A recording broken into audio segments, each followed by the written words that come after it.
Review करेंगे TVF aspirants के सारे एपिसोड।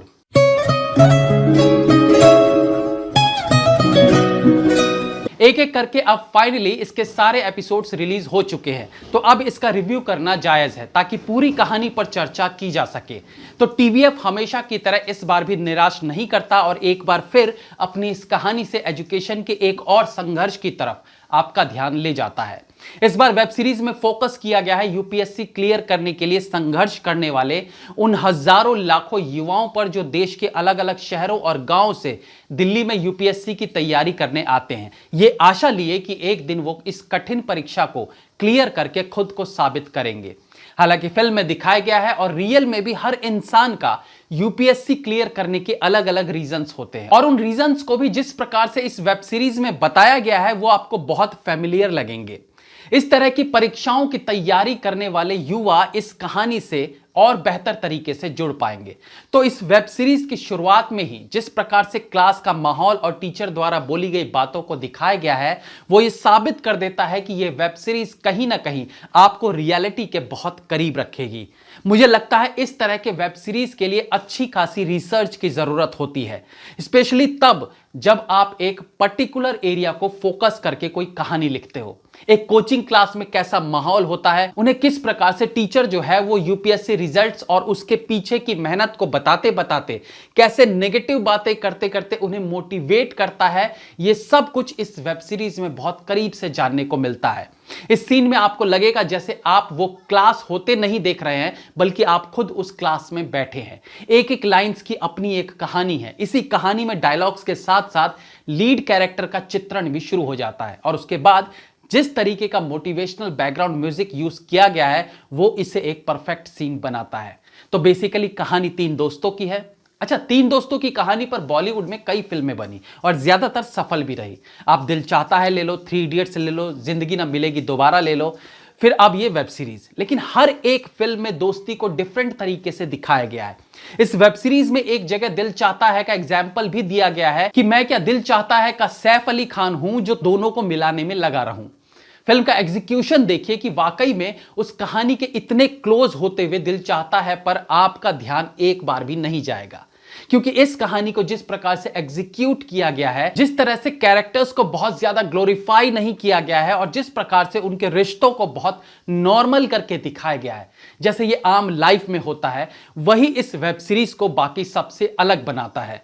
वेब सीरीज की दूसरी सबसे मजबूत कड़ी है इसकी लिखावट, वो चाहे स्क्रीन प्ले के तौर पर हो या संवादों के तौर पर। 2-4 मार्क्स का डिफरेंस तुझे 25 स्क्वायर फीट के मकान से 2500 स्क्वायर फीट के घर में ले जा सकता है। What a line. In lines की गहराई में जाएंगे तो लगेगा कि राइटर ने कितनी गहरी बात बोल दी है। 2-4 मार्क्स के डिफरेंस को इतने सरल तरीके से एक जबरदस्त राइटर ही समझा सकता है। वेब सीरीज में एक सीन है जहां एक लेडी आईएएस क्लास लेने आती है और वो बच्चों को मोटिवेट करने के लिए एक कहानी सुनाती है, जहां एक प्रोफेसर 2 ग्रुप में स्टूडेंट्स को बांट देता है और एक को कहता है एक घड़ा बनाने के लिए लेकिन क्वालिटी वाला बनाओ, यानी बेस्ट, एकदम परफेक्ट, और दूसरे ग्रुप को कहता है कि कैसे भी बनाओ, क्वालिटी की चिंता मत करो, बस बनाए जाओ। और रिजल्ट ये आता है कि जिस टीम को कहा था कि कैसे भी बनाओ, परफेक्शन की चिंता किए बिना, उनके मटके दूसरे ग्रुप वाले, यानी जिन्हें ज्यादा परफेक्ट बनाने के लिए कहा गया था, उनसे कहीं ज्यादा बेहतर बना, क्योंकि पहले ग्रुप ने सारा टाइम उस घड़े को परफेक्ट बनाने में लगा दिया, जबकि दूसरे ग्रुप ने इस बात की चिंता ही नहीं की कि परफेक्ट बनाना है और बार बार घड़े बनाते बनाते उनके घड़े बनाने में वैसी ही परफेक्शन आ गई, यानी प्रैक्टिस से वो परफेक्ट घड़ा बनाने लगे। ये सीन एक और मोटिवेशनल सीन तो है ही, लेकिन मुझे ये सीन देखकर अक्षय कुमार और आमिर खान याद आ गए। आमिर खान जो साल में 1 फिल्म बनाते हैं और अक्षय कुमार जो 4-5 फिल्में निपटा देते हैं। खैर ये आउट ऑफ सिलेबस है, इसलिए आप इस पर खुद सोचिए। ओल्ड राजेंद्र नगर, ये दिल्ली का वो एरिया है जहां देश भर से स्टूडेंट्स यूपीएससी की तैयारी करने आते हैं। इसी प्रकार से दिल्ली का लक्ष्मी नगर है जो सीए की तैयारी के लिए जाना जाता है। तो वेब सीरीज में ओल्ड राजेंद्र नगर को भी बराबर का फोकस किया गया है। अब एक्टिंग की बात करते हैं, जहां कलाकारों ने जबरदस्त परफॉर्म किया है। Naveen Kasturia as Abhilash, Shivankit Singh Parihar as Guri, Abhilash Thapliyal as SK, Sunny Hinduja as Sandeep और नमिता दुबे एज धैर्य। इन सारे कलाकारों ने अपने काम को परफेक्टली किया है और मुझे लगता है उसका एक बड़ा श्रेय डायरेक्टर अपूर्व सिंह कर्की को जाना चाहिए, जिन्होंने अपने मुताबिक काम निकलवा लिया। एंड नो डाउट इन सब कलाकारों ने बेहतरीन परफॉर्म किया भी है। अभिलाष थपलियाल जिसने एसके का किरदार निभाया, उनको मैं मेंशन करना चाहूंगा, जिनको एक पूर्वांचल वाला एक्सेंट दिया गया जिसे उन्होंने जबरदस्त निभाया है। और ये राइटर की सोच ही है कि यूपीएससी के स्टूडेंट्स पर फिल्म बनानी हो और उसमें यूपी बिहार का लड़का ना दिखाया जाए, ऐसा कैसे हो सकता था। हरियाणा का छात्र यानी गुरी को भी जिस तरीके से प्रस्तुत किया गया है वो कमाल है। एक हरियाणवी लड़का जिसके पास ऑब्वियसली बहुत जमीन होती है, जो शौक के लिए आईएएस बनना चाहता है, बट उसका ज्यादा फोकस है नहीं उस पर, बल्कि ना बनने का उसे दुख भी नहीं होता। इस तरह के कैरेक्टर्स हर जगह मिल ही जाते हैं। और ऑब्वियसली नवीन कस्तूरिया जो उलझा हुआ है, जो इम्पेशेंट है, जो नेगेटिव है, जिसने मन में बिठा लिया है कि उसे आईएएस बनना ही है, चाहे उसके लिए उसे कुछ भी त्यागना पड़े, ऐसे लड़के भी हर फील्ड में मिल ही जाते हैं। Last but not the least, Sunny Hinduja, एक ऐसा सीनियर जिसके बिना कहीं कोई क्लास, कोई ग्रुप पूरी नहीं होती। आप एमबीए में जाइए, आप इंजीनियरिंग कीजिए, आप कोचिंग कीजिए, वो चाहे सीए की हो या यूपीएससी की हो, मतलब हर जगह आपको एक मोटिवेशनल सीनियर मिलता ही मिलता है। और सबसे बड़ी बात कि मैक्सिमम टाइम वो शराब सिगरेट पीने वाला, थोड़ा एटीट्यूड वाला और अल्हड़ जरूर होता है, लेकिन आप उसे जैसे जैसे करीब से जानना शुरू करेंगे, आपको उसके अंदर एक अलग पर्सनैलिटी नजर आएगी जो उसके ऊपरी व्यक्तित्व से एकदम अलग होती है। और वही चीज दिखाया गया है सन्नी हिंदुजा के तौर पर। उनके सीन्स बहुत ज्यादा नहीं है, लेकिन जितने भी हैं वो हर जगह अपनी एक अमिट छाप छोड़ जाते हैं। एक खास बात और लगी मुझे कि कई बार एक ही लाइंस को 2 बार यूज किया गया है, लेकिन हर बार उसके मायने अलग हो जाते हैं। यानी वो बात कौन बोल रहा है, उस व्यक्ति द्वारा बोले जाने के कारण उस लाइन का महत्व बढ़ या घट जाता है। अभिलाष का दोस्त एसके जब एक शायरी बोलता है कि कौन कहता है आसमां में सुराख नहीं हो सकते, एक पत्थर तो तबीयत से मारो यारो, लेकिन उस वक्त अभिलाष को वो लाइंस इरिटेटिंग लगती है। लेकिन जब यही लाइंस स्पेशल क्लास देने आए आईएएस बोलती है तो अभिलाष के चेहरे की चमक देखने लायक होती है। मैं इसे राइटर की बहुत डीप सोच ही कहूंगा, जिसने इतनी गहराई से इस बात को सोचा, और ये सच भी है, आपने भी जरूर अनुभव किया होगा। इसी प्रकार से जब एसके अभिलाष को कहता है कि आईएएस के लिए लाइव क्लास देखने चलते हैं, तो अभिलाष ये कह के टालता है कि मैं रिकॉर्डिंग देख लूंगा। क्रिकेट भी तो हम टीवी पर ही देखते हैं, कौन सा स्टेडियम में जाकर देखते हैं।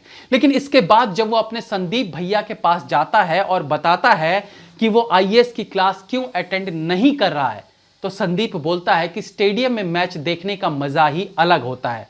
तो कहने का मतलब है बहुत अच्छे तरीके से डायलॉग्स को एक दूसरे के साथ कनेक्ट किया गया है। यहां सीन चेंज को भी रोचक ढंग से दिखाया गया है। जैसे प्रेजेंट में चल रही कहानी में किसी का कॉल आता है, तो कहानी अचानक से पास्ट में जब जाती है तो उसी कैरेक्टर के कॉल से पास्ट की कहानी शुरू होती है। ये सब चीजें कहानी को इंटरेस्टिंग बनाए रखती है। कहानी में कंफ्यूजन नहीं रखा गया है या कोई सरप्राइजिंग एलिमेंट्स नहीं रखे गए हैं कि इनमें से कौन आईएएस बनेगा, कौन नहीं बनेगा। सब पहले से क्लियर करके चला गया है। एक आध जो शॉकिंग मोमेंट्स हैं उसे भी ड्रामेटिक बनाकर दिखाने की कोशिश नहीं की गई है। एक छोटी सी लव स्टोरी भी चलती रहती है जो कहानी को सपोर्ट करती है। एक और बेहतरीन डायलॉग को मैं यहां मेंशन करना चाहूंगा, एक्चुअली इस पर कभी सोचा भी नहीं। वेब सीरीज में बोला जाता है कि ओल्ड राजेंद्र नगर के अफेयर यहीं खत्म हो जाते हैं, लेकिन क्यों खत्म होते हैं उसका रीजन बहुत सॉलिड दिया गया है फिल्म में। लड़के लड़कियों के बीच ज्यादातर अटैचमेंट मेडिकल की पढ़ाई के दौरान होते हैं, और हमने देखा भी है कि ज्यादातर डॉक्टर्स की वाइफ भी डॉक्टर ही होती हैं, क्योंकि वो पढ़ाई के दौरान ही क्लोज आ गए थे और बाद में दोनों डॉक्टर बन गए और साथ में ही क्लिनिक भी चला रहे हैं। लेकिन आईएएस की पढ़ाई करने वालों के साथ ऐसा नहीं होता। अगर दोनों आईएएस बन भी गए तो कभी साथ नहीं रह पाएंगे। दोनों के कैडर अलग ही होंगे। दोनों में से एक बना, एक नहीं बना तो भी दोनों का रिलेशन नहीं चल पाता है। मतलब राजेंद्र नगर का प्यार यहीं रह जाता है। इस लाइन को सही तरीके से जस्टिफाई भी किया गया है। क्लाइमेक्स का मोटिवेशनल सॉन्ग सुनने और देखने में बहुत अच्छा लगता है। कुछ एक छुटपुट गलतियां हैं, जैसे कि अभिलाष को जब पता चलता है कि अब एग्जाम्स के 2 चांसेस और बढ़ गए हैं तो वो ऑफिस से बाहर निकलता है। वहां पीछे बैकग्राउंड में वेन्यू कार देखने को मिलती है, जबकि कहानी के अनुसार वो समय जो फिल्म में दिखाया गया है वो 2014 या 15 का होना चाहिए, और वेन्यू कार लॉन्च हुई है 2019 में। बट ठीक है यार, चला लेंगे काम। दोस्तों जोश जोश में ये रिव्यू बहुत ही लंबा हो गया, तो दोस्तों बिना वल्गर सीन्स और 1-2 छुटपुट गालियों वाली इस वेब सीरीज को मेरी तरफ से 4 स्टार्स। देखिएगा जरूर। Have a nice day.